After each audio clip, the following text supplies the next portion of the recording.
Hello, this is Patrick Ruffini, partner and co-founder at Echelon Insights. Thank you for joining our webinar today on this important issue of the vaccine, the COVID vaccine, and the skeptics. So who are the people who aren't taking the vaccine? What are they saying, right? What are they saying about the fact that they're not taking the vaccine, for not doing that? And finally, talking about some of our lessons from some of our research on how to reach this very critical group as the United States works to reach the herd immunity threshold and to get enough people vaccinated. Joining me for this webinar is, and my co-presenter, Kai-Chen Yeoh, a vice president here at Echelon. So without further ado, let's dive in. We wanted to take a look at this topic from multiple lenses. So one lens is digital conversation, specifically digital platforms where we have very abundant access to raw data to look at what the narratives what the narratives are sort of in the anti-vaccine community, what sorts of messages, what sorts of ideas are getting propagated there. That covers an analysis of 16 million vaccine skeptic tweets, 1.4 million forum posts, including on Reddit, 4chan, and others, with global analysis as well, looking beyond the United States at 7 more countries and regions around the world. We are pairing this with our own survey research. Our Verified Voter Omnibus survey has surveyed more than 15,000 voters in the US since the pandemic began. And obviously since November and the first vaccines being approved, there's been an emphasis on tracking the vaccine rollout. Now, I should note a slight difference between this survey and maybe some others.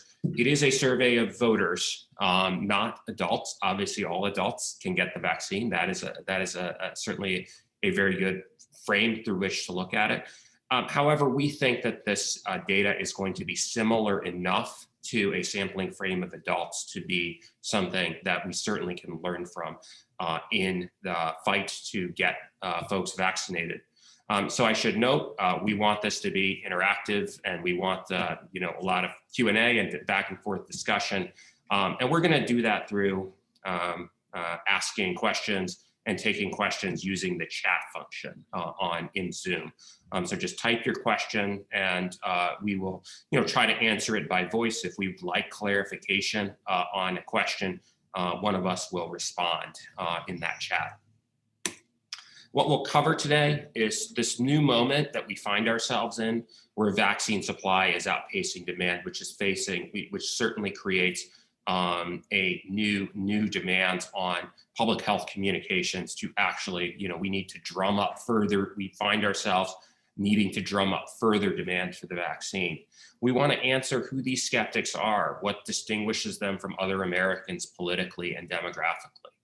What's driving the skepticism? What are reasons people are giving for not taking the vaccine, both in their, both what they're saying about it online and what they're saying about it in our surveys? I think there's some interesting overlap between those two.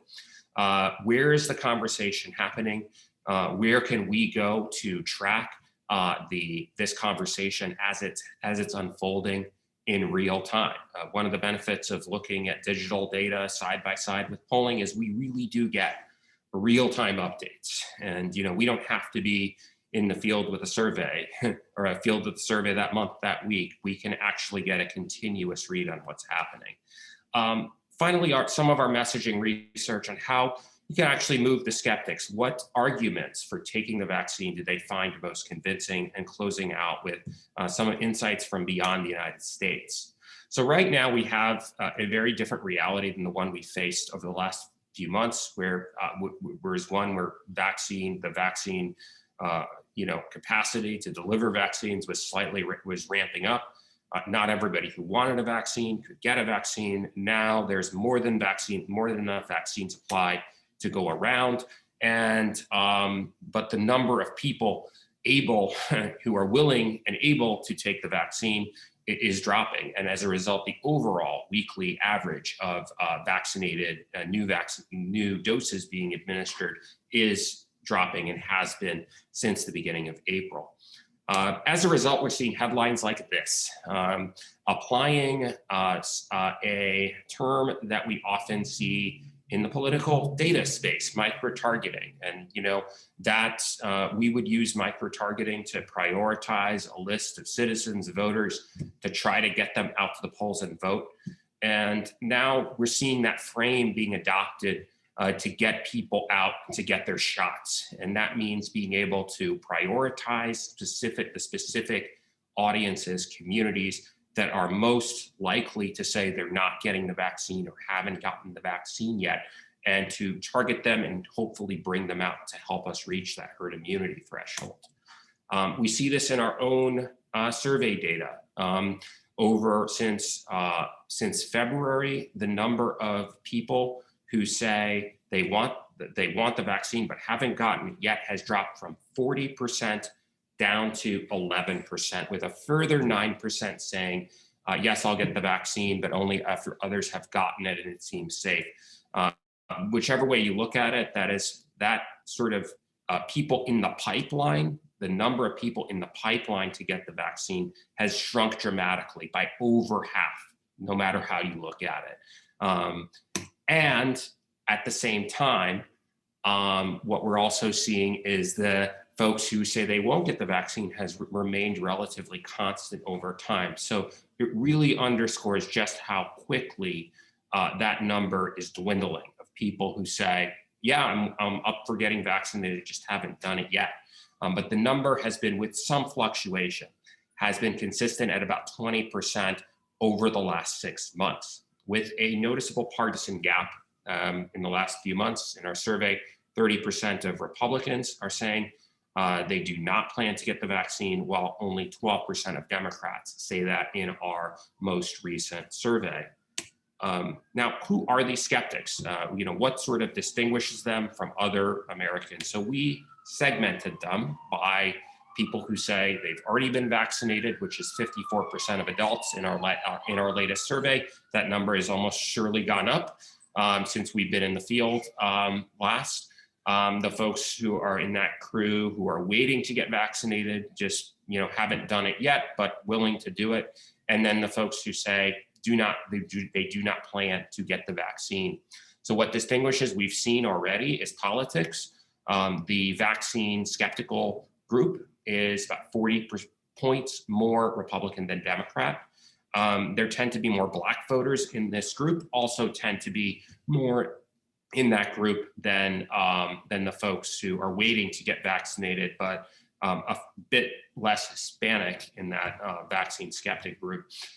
Education is a huge dividing line. So while the people who have already been vaccinated are about 50-50, have a college degree, do not have a college degree, the folks who are waiting to get vaccinated, 68% with a bachelor's degree, 68% without, 32% with, and that number skyrockets to about a 3-to-1 edge for folks without a bachelor's degree. So there's a huge education divide in who's getting the vaccine, and also an age divide, partially driven obviously by the speed of who was prioritized first for the rollout, which was 65 plus seniors, and moving progressively down the age spectrum. They've just had access to it longer. We decided to take a look at this also another way, using a multivariate regression analysis. So that's fancy for we threw all of the different demographics from our survey into a model to figure out what were the unique drivers of people saying, no, I'm not going to get the vaccine. Age popped actually as the #1 driver. And we did this across 4 months worth of survey data. So it may not line up precisely with what I just showed you, but I think it's still very instructive. Age popped because, again, of that, older folks have had access to the vaccine longer. They've been more likely, they've been more at risk, and they've gotten the vaccine at higher rates as a result. Voting for Donald Trump, as reflected in the other data we've seen thus far, was a factor that popped in the model, as well as if you're a Republican, do you support Donald Trump or do you support kind of the traditional Republican Party? We asked this question, we've asked this, and it turns out to be a good way to segment Republicans, because no matter which month we ask it, about half are saying they support Donald Trump over the party, about half are saying they support the party over Donald Trump. But loyalty to Trump within the Republican Party further explains vaccine hesitancy. And then you have other factors like income, kids under 18, all associated with, in general, folks who are younger, folks who may have kids, folks who didn't vote. So kind of reinforcing that younger, this sort of, I think it's this nexus of younger, low income, lower education folks and folks who are Trump supporters in that group. We didn't see race actually stand out in the model, and partly we think, while we do think that, we've certainly seen a greater hesitancy among African Americans to receive the vaccine, and also in the real world vaccination data.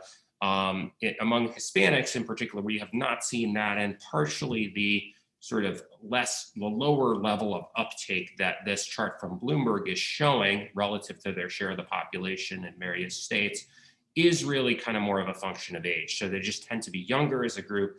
They have not had the chance to get the vaccine for as long. So what's driving the skepticism? So initially we asked this question as an open end. So anyone who said they weren't planning to get vaccinated, for the first couple months, we were just collecting open-ended responses. And from those open-ended responses, we constructed a series of response options and asked this in a more closed-ended manner in future surveys. In our most recent survey, the top reasons people are saying for not getting the vaccine are saying it was developed too quickly. Number two was that it was rushed for political reasons. Number three is that I don't have enough information about side effects. Then you have sort of the middle tier reasons. I don't trust the information being published about the vaccine. 34% of the vaccine skeptical are saying that. I'm taking enough measures to avoid COVID-19 without the vaccine. I wouldn't trust the vaccine until it's been used for at least several years. I don't trust any vaccines. I won't trust the vaccine until it's been used for at least several months. And then finally, the lowest scoring response is I believe I'm personally unlikely to suffer serious long-term side effects from COVID. Now, what I think is interesting, we took a look at some of the top demographics and political groupings that responded with these various options. And some of these have a highly political bent to them. Obviously, vaccine skepticism overall has a highly political bent to it. But some of the reasons people give also have, within that vaccine skeptical group, have a political bent to it. Partly, the vaccine was rushed for political reasons. Also, I don't trust the information being published, sort of a distrust driven by Republicans, kind of reflecting this sort of distrust of experts, the distrust of the skepticism of public health experts that we've seen throughout the pandemic. Others are more demographic in nature. And I think particularly this question of risk being approached from two different ends. You have women who, tend to be more likely to give that top response, which is the vaccine was developed too quickly. They want to be a little bit more cautious about it. But you have men in particular saying, I'm taking enough measures to avoid COVID-19 and I'm unlikely to suffer serious consequences. So sort of another side of risk, which is throwing caution to the wind a little bit, being approached from that side of the gender divide. I think particularly on the I don't trust any vaccine, that's really what's standing out with African-American voters. So they are really overrepresented in that category. So it's not anything specific about COVID that's driving vaccine hesitancy in the Black community. It does seem to be a general history with vaccines, which I think is something we've seen covered in other places as well. So these reasons have been have been really consistent, really throughout the time we've been surveying this since February. I'm going to now turn it over to Kai, who's going to talk about some of the findings from our digital conversation analysis. Yeah. Thanks, Patrick. So with our survey data in hand, what we really wanted to do was find the places online where skeptics were gathering and where these ideas were really taking root. So we started with a random sample of all global discussion about the vaccine to identify themes driving conversation among skeptics and the keywords and phrases skeptics were using when talking about these themes. And we used all of this information to query social media monitoring platforms and use this to really dig into the skeptical community in greater detail. So what we found was that was all of these overarching digital narratives around the idea of control. The idea of forced vaccinations or vaccine passports really drove the largest shares of discussion. And underlying these were a number of smaller themes that skeptics are using to try to push the idea that a potentially harmful or unnecessary vaccine is being forced on the population.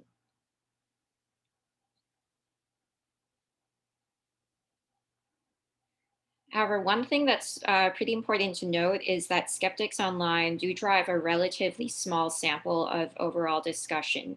So the green area here shows all vaccine discussion online since the beginning of August, and the red shows the proportion of skeptical digital discussion.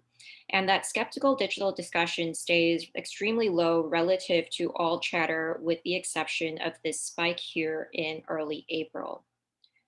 So this spike in skeptical online discussion was a direct reaction to the early April focus on vaccine passports, which really dwarfed all of the other themes we had seen in skeptical discussion up until this point. We saw this volume start to tick up in February and March as the EU was debating vaccine passports and saw this really dramatic reaction in early April when US states started to take action against vaccine passports. So, this early April spike was driven by a number of really high profile posts from political leaders or social media thought leaders who issued strong statements against vaccine passports and against the idea of control, which together earned tens of thousands of retweets and hundreds of thousands of likes. We wanted to test this idea on our most recent omnibus survey, where we asked voters if they support or oppose mandating COVID-19 vaccines in order to do normal day to day activities again. We found that a majority support this idea, though with a strong partisan gap, with very low support among Republicans. Now, we didn't actually test the phrase vaccine passport, in part because we wanted to see who voters thought should be responsible for requiring proof of vaccination to do certain activities. And we found that testing when testing who, if anyone, should be responsible for requiring proof of vaccination to do certain activities, in general, more people say private businesses and organizations should be the ones to decide. A quarter or more say businesses or organizations and not the government should be responsible for requiring proof of vaccination when it comes to going to the gym, going to religious services, eating indoors, going to the theater, or attending sporting events. When it comes to voters who say neither the government nor businesses or organizations should be responsible for requiring proof of vaccination, we again see this very wide partisan divide. Less than 1 in 5 Democrats say that no one should be responsible for requiring proof of vaccination for any of these activities, whereas over 40% of Republicans say no one should be responsible for requiring proof of vaccination. So when we remove the vaccine passport discussion trend line to take a closer look at other themes among skeptics online, we see that there's this overarching theme of forced vaccinations. This concern spiked in the fall, but remained relatively high throughout. And we also saw a skeptic concern about Bill Gates' rise in the fall. Then all skeptical discussion rises around the time that vaccines were being approved and rolled out into the general population. And more recently, we saw a skeptical discussion claiming that the vaccine was rushed rise right around the time that the media was reporting on the AstraZeneca and Johnson & Johnson pauses, along with skeptical discussion claiming they had so-called proof of harm, which increased significantly following the J&J pause. So when we're looking at just discussion about forced vaccinations alone, we see this spike in early August when skeptics were sharing rumors that people would be fined or even jailed for not receiving the vaccine. And this narrative has stayed fairly elevated since vaccines were rolled out, where you've got leaders in this space repeatedly claiming that the vaccine is being forced on the population. Claims of a rushed or experimental vaccine first clearly rose around the time that vaccines were being released and rose again more recently in response to concerns about the AstraZeneca and J&J vaccines. And we saw this really clear increase in skeptics claiming they had proof of harm following the AstraZeneca and J&J pauses. This was an issue that really got a lot of these conspiracy theory groups online really ramped up. Whereas prior to this point, conversation had mostly increased in response to the vaccine's release. So we wanted to test the impact of reading more about the Johnson & Johnson pause. So on our most recent omnibus survey, we asked voters how concerned they are about the potential health risks of getting vaccinated against COVID-19. 48% initially said they were not very or at all concerned, 15% somewhat concerned, and 1/3 extremely or very concerned. Then we asked how concerned they were after reading that 6 women out of 6.8 million people who received the J&J vaccine developed blood clots. And reading the statement increased the proportion of voters who were somewhat concerned about getting the vaccine up slightly. That moved from 15% to 21% after reading about the potential health risks of getting vaccinated. So underlying these concerns in digital discussion about forced or harmful vaccinations are a few smaller themes, one of which is the longstanding conspiracy theorist scapegoat, Bill Gates. So early August is when the Bill Gates microchip rumors really began to circulate in earnest among skeptics before this very quickly disseminated into the general population. And since then, there's been a low but relatively consistent trend of skeptics claiming that Bill Gates is associated with the vaccine and using this as shorthand for proof that the vaccines are harmful. One lower volume but consistent theme among skeptics is the idea that vaccines are completely unnecessary. So this level of discussion has remained relatively level, especially compared to the other themes since August, where you have skeptics repeatedly claiming we don't need a vaccine for a virus with a strong recovery rate, claiming other countries recovered without a vaccine, or claiming that other treatments are more effective. So we wanted to see not just the overall volumes of topics in discussion, but specifically the way discussion spread from the fringes to the mainstream. We identified 3 different networks driving this discussion. So we've got our vaccine conspiracists, who are what you might think of when you think of a traditional conspiracy theorist.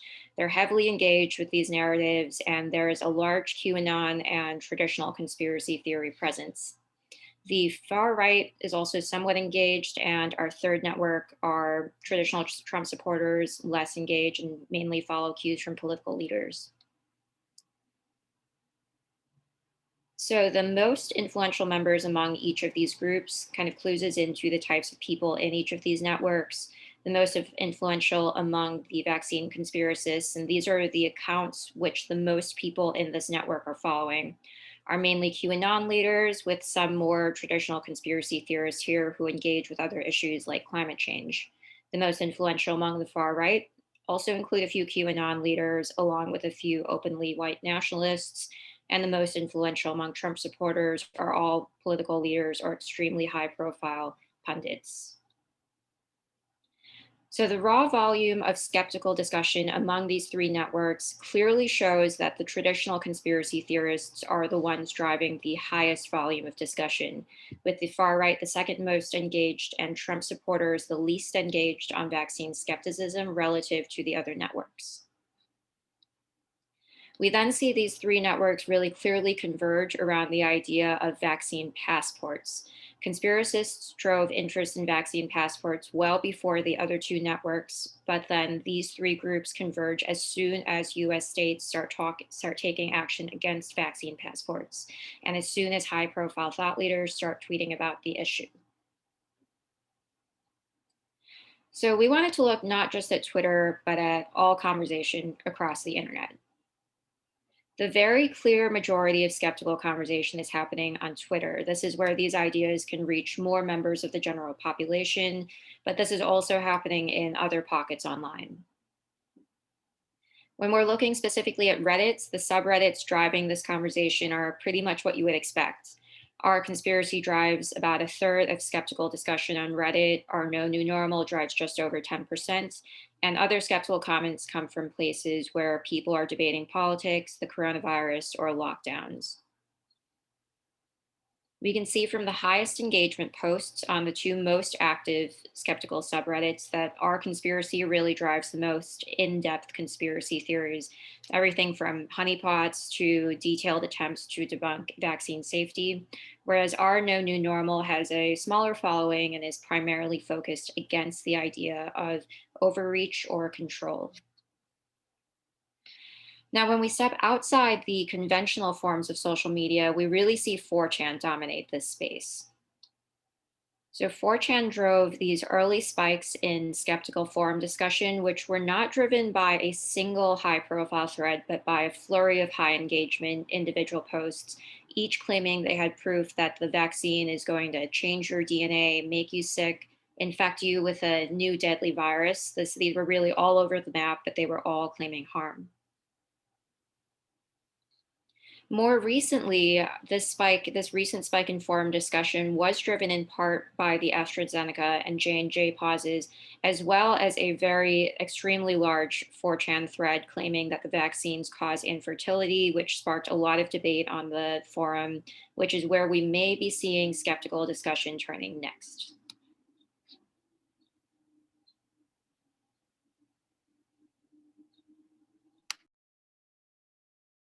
And now I'll turn it back to Patrick to take this next section.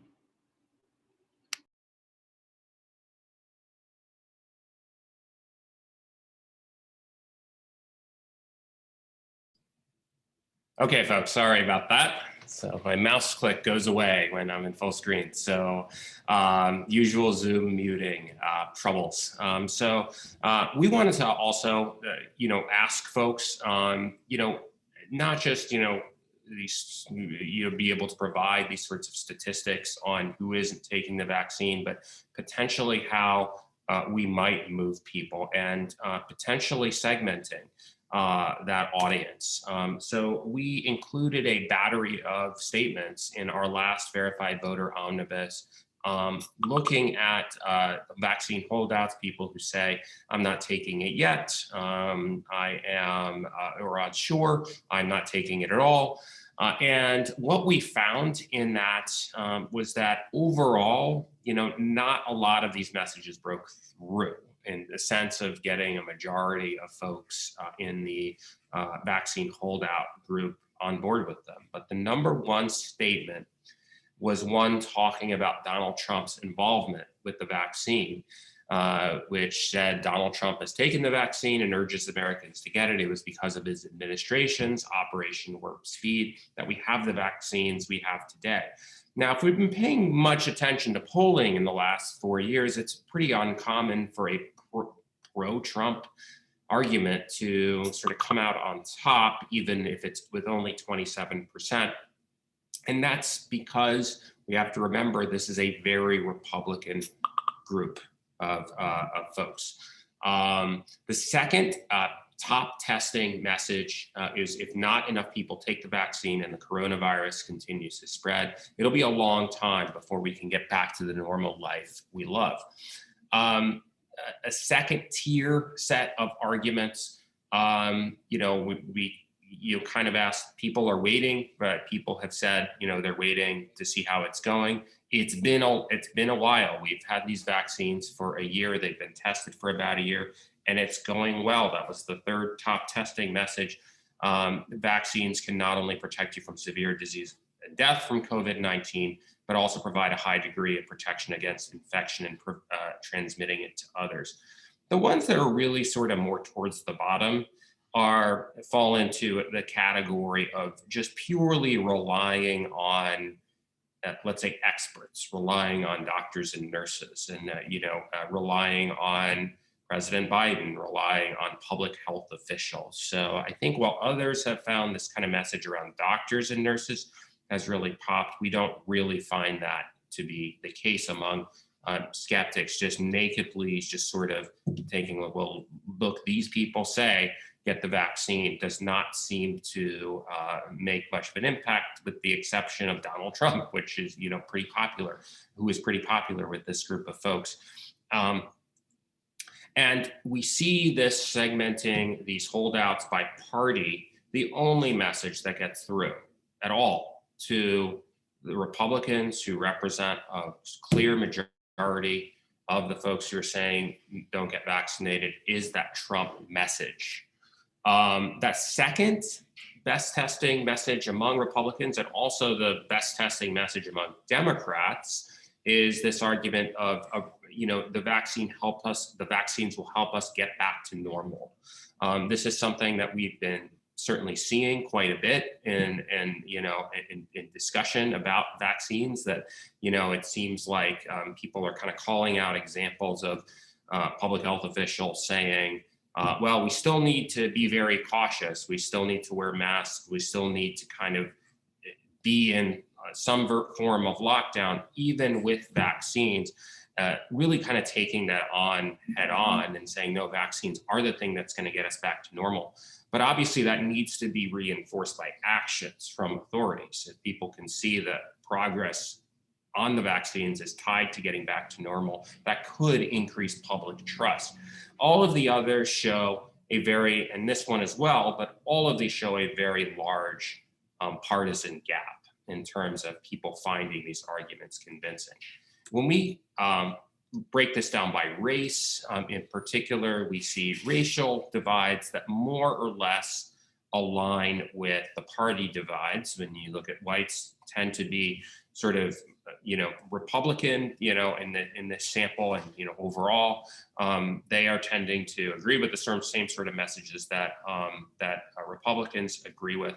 But what is particularly overall, Hispanics are the sort of more open to hearing these arguments.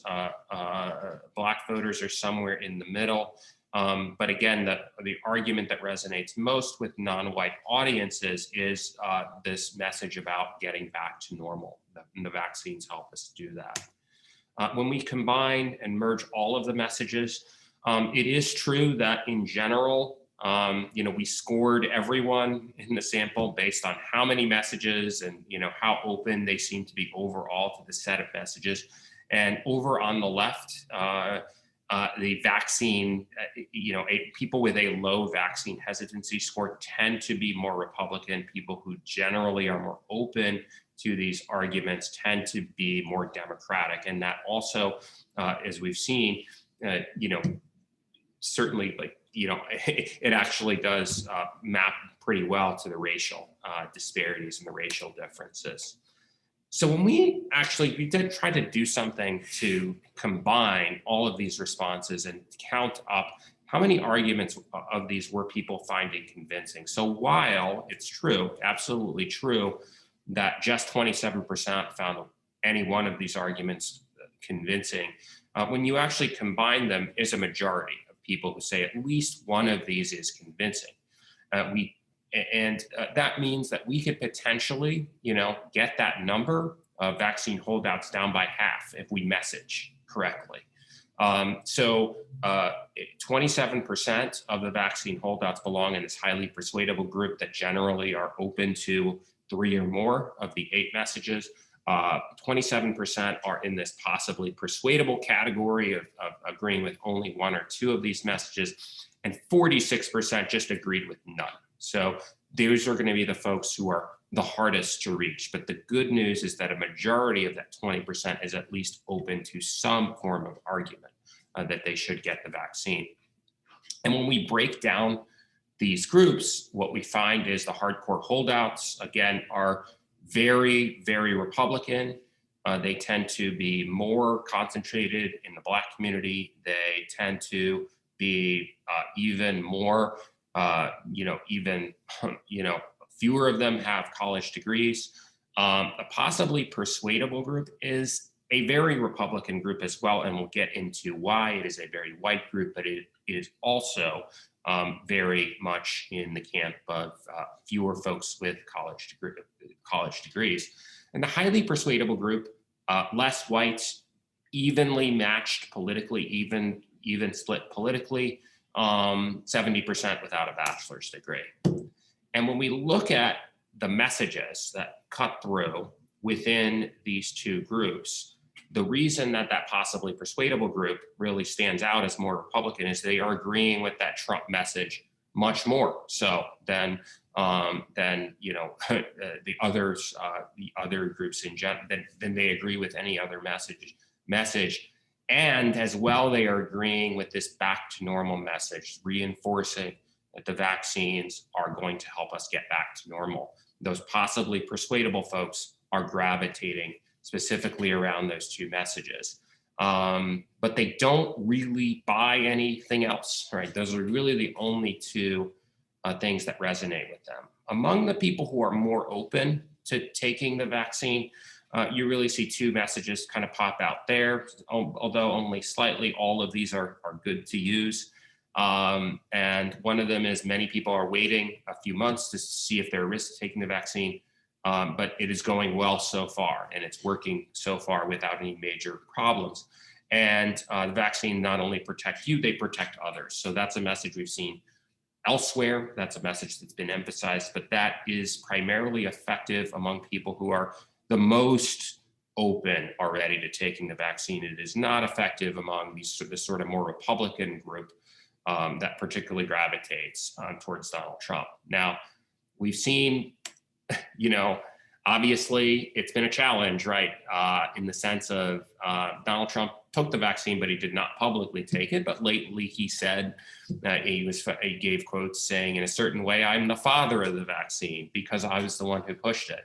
And could we see actual public health messaging, right? That's sort of segmented to these red states that really tackles this problem of Republicans who are saying they won't get the vaccine head on by using quotes from Donald Trump like this. Certainly not all public health experts are going to agree with Donald Trump or going to agree with his handling of the pandemic, but it does seem to be a way to reach that particular audience. Now I'm going to hand it back to Kai to wrap up and to talk about some of our global insights. Sure. So we wanted to look not just at the US, but around the world, because this problem of wariness towards the vaccine, skepticism about the vaccine, that's not isolated to just the United States. So we looked at all conversation around the world, which included mentions of the vaccine in every language, and parsed through that to find our keywords and phrases being used around the world in conversation to share hesitation or skepticism about the COVID-19 vaccine. So as we saw earlier, Twitter really dominates the skeptic space. And since Twitter users are very heavily US based, we see a pretty high proportion of skeptical discussion coming from the US. But outside of the US, we see this skeptical discussion pretty evenly spread out across the rest of the world as well. And this is, of course, looking at a relatively high volume of overall tweets, forum posts, just all social media discussion. So when looking at skeptics in China on Weibo and Tianya, which is similar to China's Reddit, we see this really deep mistrust in foreign research. And there's a very strong preference being expressed, at least online, for the vaccine that's being developed in China, especially over these foreign produced and foreign pushed vaccines. Moving on to Japan, we see Japanese skeptics sharing content primarily on Twitter, where there are definitely echoes of the concerns that we've been looking at in the United States. There are concerns about the vaccine safety, about vaccine passports, And there's especially strong concern in this region about the way attempts to control vaccine distribution could impact both travel and international political relationships. Then, when we look at Southeast Asia, this is a region with very high in and out migration. So, among these Singaporean forums, there was pretty high concern about foreign workers or expats or travelers coming into the country who may still be vaccinated but may still spread the virus. So, less concern about getting vaccinated and more concern about the fact that the vaccine might not be effective. And there's also a pretty strong recognition that there may be pushback among some religious groups who may be hesitant to get the vaccine. So moving to Europe, we saw a pretty high volume of skeptical discussion coming out of the United Kingdom. UK skeptics were very driven by domestic controversies. We saw a number of high-profile posts repeatedly claim that the Office of National Statistics was blocked from releasing vaccine mortality data, as well as skeptics driven by European politics and their proximity to the EU. Now, we saw this spike in skeptical discussion coming out of the Netherlands in early spring, which turned out to be driven by this one populist party, which ran this very strong, active digital campaign in the lead up to the March 2021 general elections. And they ran on this platform claiming that the sitting government had mishandled the release of what they called an ineffective and possibly risky vaccine. There were several smaller spikes from Germany over this period where German skeptics were highly focused on claims that the government is blocking other more effective treatments in favor of the vaccine.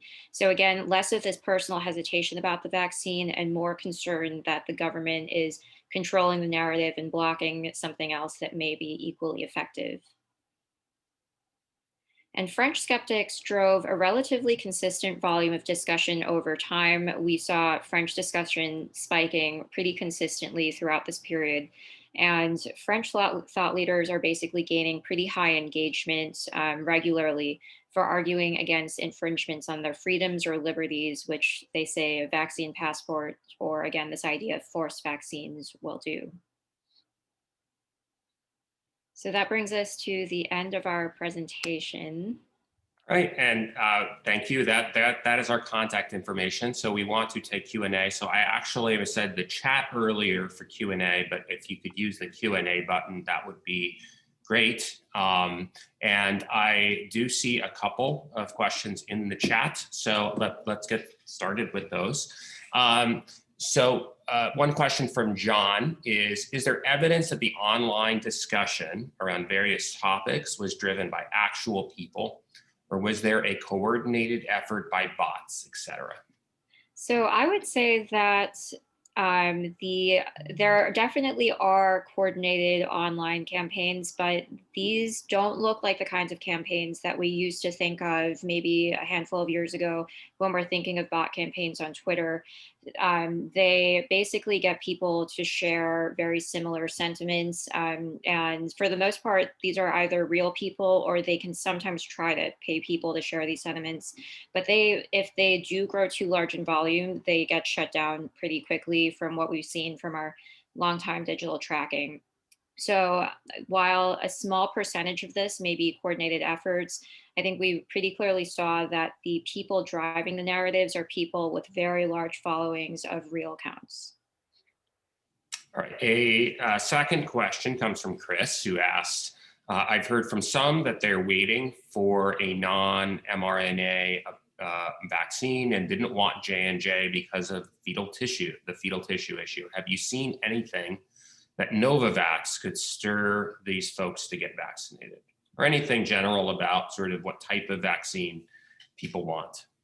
Yeah, I would say that the concern among much of the skeptic communities is that every vaccine that's being developed is new. So there's definitely a possibility that a non-mRNA vaccine could have higher levels of trust among these really hardcore skeptic communities online. But the specific debate over Novavax versus what's already in the market is currently a pretty insider debate. It's people in the industry who are really taking on this issue. And I think that while a mRNA vaccine may have lower trust thresholds. Anything that's being newly released is being met with this wave of mistrust, questions about how long was this developed.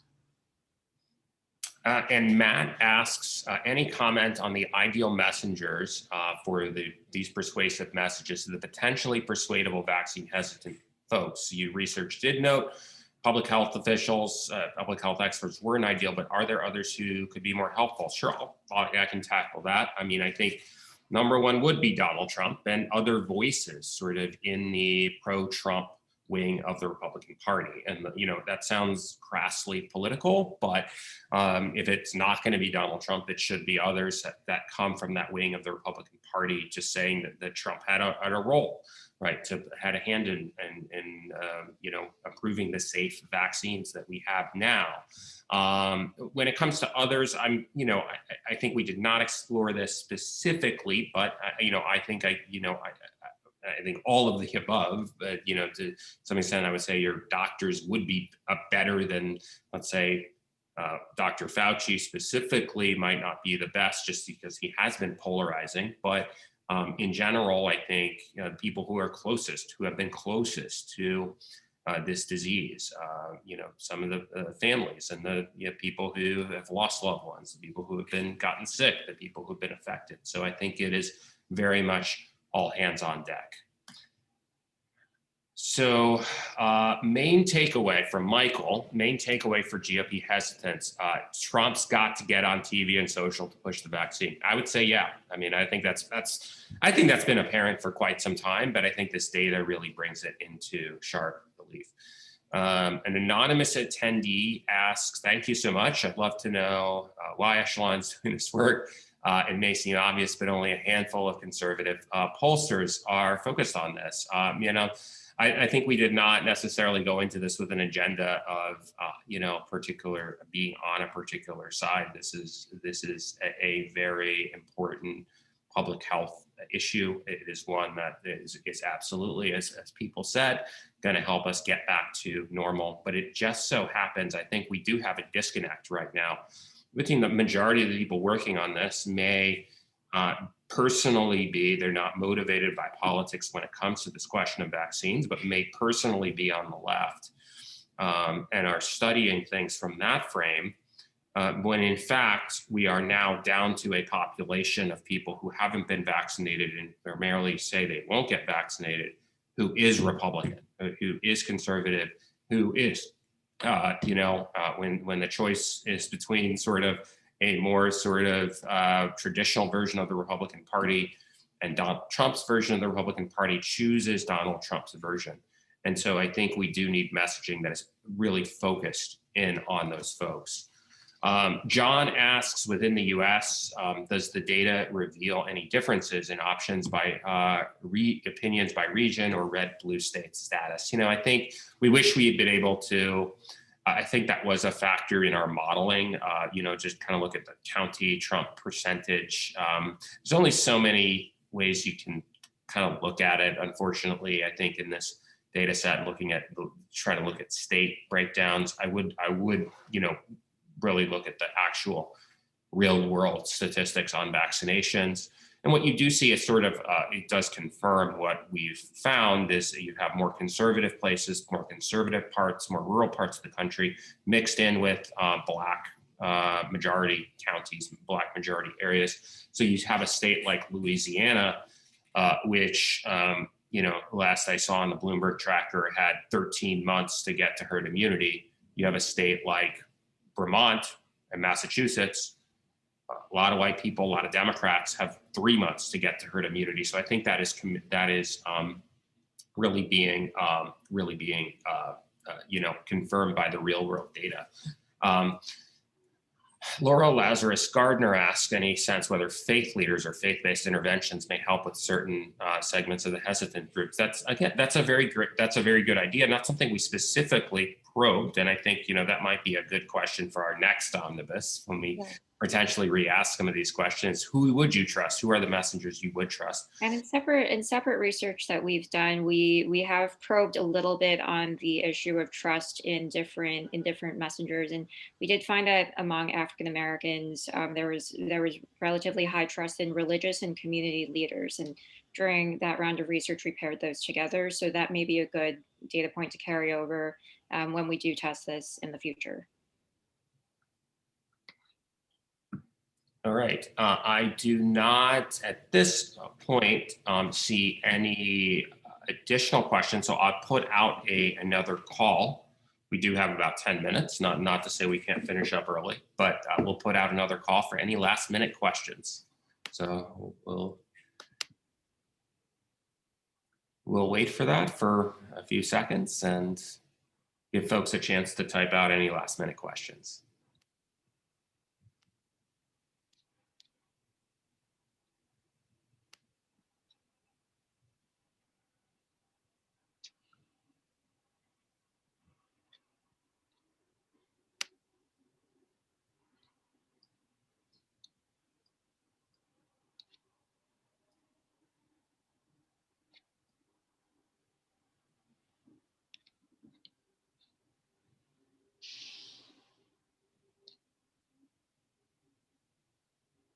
Well, let's just see, a couple kudos, so thanks, and thank you for all for attending. So this was, I hope, helpful information. We hope that this information continues to find its way into the right hands. This is a very important cause that is something in our polarized political time should not at all be about politics. And we are, very grateful to you all for joining us today.